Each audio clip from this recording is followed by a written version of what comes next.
अरे सुने, अरे मारा कपड़ा लाके दे दे यार, मारे काम करवा जानो है, टाइम से निकल जाऊंगा। फटाफट कपड़ा निकाल के ला दे यार मारे। तुम्हारा हाथ पाँव नहीं है अरे मैं तो निकाल लूंगा कपड़ा, मारी कहीं के तू। कि मारा बिगर कपड़ा नहीं निकलेगा, अभी पहन नहीं जाओ। ये काम भी मारे करना पड़ेगा। मारे परेशान करेगा यहाँ के खुले खुले के। कपड़ा निकाल बाकी कभी देख लो घर वाले लाया तो तुम्हारे से नहीं निकला कपड़ा। कभी कपड़ा निकाल के दे दे न, फटाफट बनियान अनियान जो भी सामान है फटाफट ला के दे दे। उससे नहीं निकला उनका कपड़ा।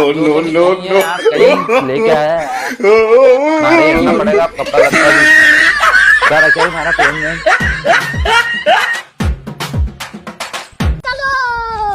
ले लो, यह कपड़ा निकाली के ले गया ना, खुली छोड़ी गया। देखो तो सही इनके कहीं यूं ही मना के। ओ मम्मी जी देखो तो सही, तुम्हारा छोरा की आदत तो देखो। वो बेन कहीं गया वो बेन वो देखो रे। हाँ वो ये तो गेलचो तो है वो भाई क्या तारी कितनी कहा समझे थे आधो पूरा जाएगा नहीं, जलक भी अक्कल नहीं आएगा इसमें। ये छोरा शंकरिया यहाँ आ रहे यहाँ। कहीं को वो जागीरदारी खुली में ली थी, बोले हमारा उंदरा कपड़ा कतरी तो। हाँ जाके जब तो उंगली उंगली भाग्य पड़ गया तुम्हारा में पोतरे दिन भरा जाएगा। तो ये थारे ये लखन थारे तने खोलिया था, एड़ी थी ज्यादा कहीं खुलनी थी कहीं। अरे तो गए लगानो मारे जल्दी थी जाने की। तो खाना तो नहीं बोले। अब खानों को भूले गई। हाँ हीरो सर का तैयार होना तो नहीं भूलो तुम।